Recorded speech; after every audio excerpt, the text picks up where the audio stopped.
Hello students, now welcome to business point of view. और आज हम चलेंगे अपनी वीडियो नंबर 15, जिसमें प्लानिंग का एक टॉपिक, प्लानिंग प्रोसेस हमारा बकाया रह गया था। यहाँ हम वो फिनिश करेंगे। तो आइए देखते हैं प्लानिंग प्रोसेस क्या है। देखिए, प्लानिंग प्रोसेस हमारा जो टॉपिक है, इसमें ये बताया गया है कि प्लानिंग अगर हम कर रहे हैं तो उसकी एक प्रक्रिया क्या होगी, किस प्रकार से हम प्लानिंग करें। तो वो प्लानिंग प्रोसेस हम यहाँ देखेंगे, जिसमें सबसे पहले जो पॉइंट है वो आता है हमारा setting up of the objective. It means सबसे पहले हम अपने ऑब्जेक्टिव को सेट करेंगे। अपना ये देखेंगे कि हमें करना क्या है, हमारा मेन गोल क्या है। उस गोल को पहले सेट किया जाएगा, उस ऑब्जेक्टिव को सेट किया जाएगा, उसके बाद हम उस पर प्लानिंग करते हैं। तो वही चीज़ मैंने आपको इम्पोर्टेंस में भी बताई थी कि सबसे पहले हम सेटिंग करेंगे अपने ऑब्जेक्टिव की। तो यहाँ पर मान लीजिए हम एक छोटा सा एग्जाम्पल ले लेते हैं, जो कि हमारा चल रहा है 95% मार्क्स मुझे अचीव करने हैं, और 95% मार्क्स अचीव करने हैं, यही मेरा टारगेट है, यही मेरा ऑब्जेक्टिव है। बिजनेस पॉइंट ऑफ व्यू के अकॉर्डिंग उसका कोई भी ऑब्जेक्टिव हो सकता है, और उसी ऑब्जेक्टिव के अकॉर्डिंग ही उसकी पॉलिसीज फ्रेम की जाएगी। तो सबसे पहला जो हमारा पॉइंट आता है वो आता है ऑब्जेक्टिव को सेट करना। And now second point is developing premises. जब हमारा ऑब्जेक्टिव सेट हो जाएगा, सो आफ्टर देन हम अपने प्रीमाइसेस को डेवलप करेंगे। प्रीमाइसेस डेवलपिंग क्या है, यहाँ पर बिजनेस पॉइंट ऑफ व्यू से जानेंगे हम। तो देखिए, डेवलपिंग प्रीमाइसेस का मतलब है कि जो हमने अपना टारगेट सेट किया है, जो अपना हमने ऑब्जेक्टिव सेट किया है, उस ऑब्जेक्टिव के अकॉर्डिंग हमें जिन जिन रिसोर्सेज की आवश्यकता है, हमें जिन जिन प्रीमाइसेस की आवश्यकता है, उन सभी को ये देखेंगे कि हमें इस चीज़ के लिए किन किन चीज़ की आवश्यकता है, हमें क्या क्या चीज़ चाहिए। उस सारी चीज़ों को यहाँ पर हम पहले कलेक्ट करेंगे। यानी कि जैसे मान लीजिए बिजनेस के अंदर कि हमें किस पॉलिसी की आवश्यकता होगी, टैक्स रेट क्या होगा, टैक्स स्लैब क्या होगी, ये सारी चीज़ें हैं। रिसोर्सेज क्या क्या होंगे, प्रोडक्ट कौन सा होगा, ये सब चीज़ें हम यहाँ पर डिसाइड करेंगे। और उन चीज़ों के लिए जिन जिन प्रीमाइसेस की आवश्यकता होगी उन सभी को हम डेवलप करेंगे, यानी कि लेकर आएंगे, कलेक्ट करेंगे। अब मान लीजिए यहाँ पर मैं 95% को ऑब्जेक्टिव माना है, तो इसके अकॉर्डिंग में जो प्रीमाइसेस होंगे, डेवलपिंग प्रीमाइसेस, वो कौन सी होंगी कि मेरे पास मान लीजिए अभी 3 मंथ्स हैं, और 3 मंथ में मैंने अपनी कैलकुलेशन की है कि 10 दिन छुट्टियों के चाहिए, 20 दिन उसके चाहिए, 15 दिन अकाउंट के लिए चाहिए, 20 दिन BS के लिए चाहिए, 10 दिन ईको के लिए चाहिए। इस प्रकार से अपना प्रीमाइसेस को मैंने सेट किया है, यानी कि इतना टाइम मुझे चाहिए, वो मेरी प्रीमाइसेस है यहाँ पर। ठीक है, ये बुक्स मुझे चाहिए, ये स्टडी मटेरियल मुझे चाहिए, वो सभी डेवलपिंग प्रीमाइसेस कहलाएंगी। अब बात आती है हमें third point is listing the various alternatives for achieving the objective. यानी कि ऑब्जेक्टिव को अचीव करने के लिए जो भी हमारे पास वेरियस अल्टरनेटिव्स होंगे, यानी कि जितने भी अल्टरनेटिव्स होंगे, उन सभी की एक लिस्ट को प्रिपेयर करना। यानी कि जब ऑब्जेक्टिव तक मुझे पहुंचना है, तो ऐसा नहीं है कि केवल एक ही वे मेरे पास होगा, काफ़ी ऑप्शन मेरे पास होंगे। उन सभी ऑप्शनों की एक लिस्ट में तैयार करूंगा कि ये ऑप्शन ज़्यादा बेस्ट है, ये ऑप्शन ज़्यादा बेस्ट है, वो बाद में चूज करेंगे हम। तो सबसे पहले जितने भी अल्टरनेटिव्स मेरे पास होंगे, उन सभी की एक लिस्टिंग तैयार की जाएगी कि इस गोल तक पहुँचने के लिए ये वे मेरे पास हैं, ये अल्टरनेटिव्स मेरे पास हैं। तो उन अल्टरनेटिव्स की आप एक लिस्ट तैयार करेंगे। जैसे मान लीजिए मुझे अपने प्रोडक्ट को सेल आउट करना है, तो मैं डिस्काउंट पर सेल आउट कर सकता हूँ, जिससे सेलिंग मेरी बढ़ेगी। ठीक है, या अपने प्रोडक्ट की क्वालिटी को और बेस्ट बना सकता हूँ अदर प्रोडक्ट से, उससे मेरी सेलिंग बढ़ेगी।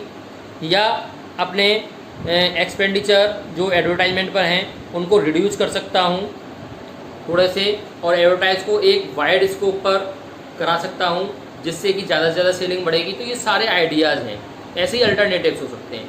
तो 95% मुझे यहाँ पर अचीव करने हैं ऑब्जेक्टिव के अकॉर्डिंग। तो यहाँ पर मेरे काफ़ी अल्टरनेटिव्स हो सकते हैं कि मैं अकाउंट को केवल 15 दिन प्रैक्टिस के लिए दूंगा, 3 घंटे पर डे पढ़ने हैं, 2 घंटे पर डे मुझे BS पढ़नी है, 1 घंटे पर डे मुझे ईको पढ़नी है। तो इस प्रकार से आपने जो भी अपना टाइम टेबल सेट किया है, उसके अलग अलग आप नोट कर लेंगे अल्टरनेटिव्स को।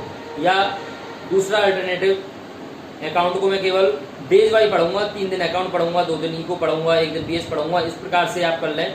तो ये अलग अलग की पहले आप लिस्ट तैयार करेंगे अल्टरनेटिव्स की। एंड देन जब आपकी लिस्टिंग कंप्लीट हो जाएगी अल्टरनेटिव्स की, उसके बाद हम क्या करेंगे, इवेल्यूएशन ऑफ डिफरेंट अल्टरनेटिव्स, यानी कि जो भी अल्टरनेटिव्स आपने लिस्ट में तैयार किए हैं उन अल्टरनेटिव्स के अकॉर्डिंग आप उनको इवेल्यूएट करेंगे।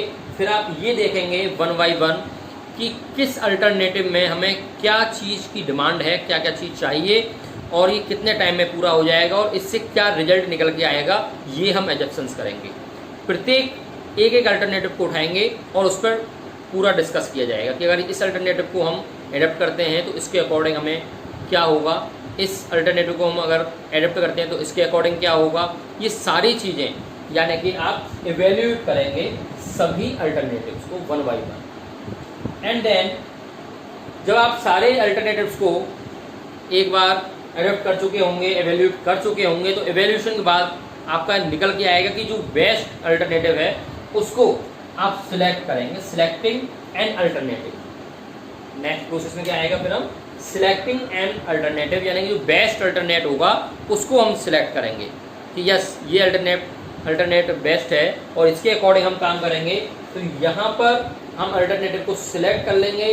अपनी सारी इवेल्यूशन के बाद जो भी बेस्ट अल्टरनेट होगा उसको यहाँ पर प्रायोरिटी पर लाया जाएगा और उसी के अकॉर्डिंग हम वर्क करेंगे। And then implementing the plan, इसके बाद हम प्लान को इम्प्लीमेंट करेंगे। यानी कि अभी तक हमने केवल सोचा है, केवल आइडियाज लगाए हैं, एजप्शंस किए हैं, लेकिन यहाँ पर आकर के अब हम प्लान को इम्प्लीमेंट करेंगे, यानी एग्जीक्यूट करना स्टार्ट करेंगे। यहाँ से हम एक्शन में आ जाएंगे, राइट। तो यहाँ से क्या होगा, हम अपने प्लान को एक्शन में ले आएंगे, उस पर वर्क स्टार्ट हो जाएगा, वो इम्प्लीमेंट होना शुरू हो जाएगा। जो भी आपने बेस्ट अल्टरनेट चुना है उस अल्टरनेट के थ्रू आप अपने गोल तक पहुंचना स्टार्ट करेंगे, अपनी वर्क स्टडी को स्टार्ट कर देंगे। और इम्प्लीमेंटेशन के बाद आता है लास्ट स्टेज फॉलोअप। देखिए फॉलोअप क्या है कि जैसा मैंने आपको पहले बताया था कि प्लानिंग एक कंटिन्यूअस प्रोसेस है। प्लानिंग ऐसा नहीं है कि आपने प्लान तैयार कर दिया, इम्प्लीमेंट स्टार्ट हो गया और बस काम खत्म। नो, बल्कि प्लानिंग क्या है, एक कंटिन्यूअस प्रोसेस है, एक लगातार चलने वाली प्रक्रिया है। फिर आप क्या करेंगे, उसको फॉलो करेंगे, इम्प्लीमेंटेशन को ये देखेंगे कि सभी व्यक्ति प्लान के अकॉर्डिंग वर्क कर रहे हैं या नहीं कर रहे हैं। प्लान हमारा जिस अकॉर्डिंग चलना चाहिए, जिस वे में चलना चाहिए, उस वे में चल रहा है या नहीं चल रहा है। जो काम हमारा हो रहा है वो काम उस प्लान के अकॉर्डिंग हो रहा है या नहीं हो रहा है। कहीं पर कोई किसी प्रकार का डिफरेंस तो नहीं है, कोई चेंजिंग तो नहीं हो रही है प्लान में, कहीं हो रही है तो उसको हम समाधान करेंगे, वहीं कहीं सेट करेंगे उसको हम, ताकि प्लान के अकॉर्डिंग ही हमारा वर्क चलता रहे, जिससे आगे हम अपने गोल को उसी प्रकार से अचीव कर सकें जो हमने पहले अपना डिसाइड किया था, राइट। तो हम फॉलो अप करते रहेंगे, कंट्रोल करते रहेंगे उस प्लान पर। तो ये हमारी टोटल प्लानिंग प्रोसेस थी। आई होप समझ में आ गया होगा प्लानिंग प्रोसेस क्या है। और यहीं पर ही आपका चैप्टर नंबर 4 आपका फिनिश हो जाता है प्लानिंग प्रोसेस का, क्योंकि सेशन 2021-22 में CBSE के अकॉर्डिंग केवल यहीं तक ही आपका प्लानिंग में चैप्टर में दिया हुआ है। इसके बाद जो भी आपके प्लान्स वगैरह हैं वो सभी डिडक्ट कर दिए गए हैं अकॉर्डिंग टू CBSE सर्कुलर। तो यहाँ तक आपका चैप्टर नंबर 4 प्लानिंग फिनिश हो जाता है। नेक्स्ट वीडियो में अब हम बात करेंगे नेक्स्ट चैप्टर की। तब तक आप प्लानिंग वाले चैप्टर को अच्छे से रीड करें, उस पर स्टडी करें। Okay, now thank you so much.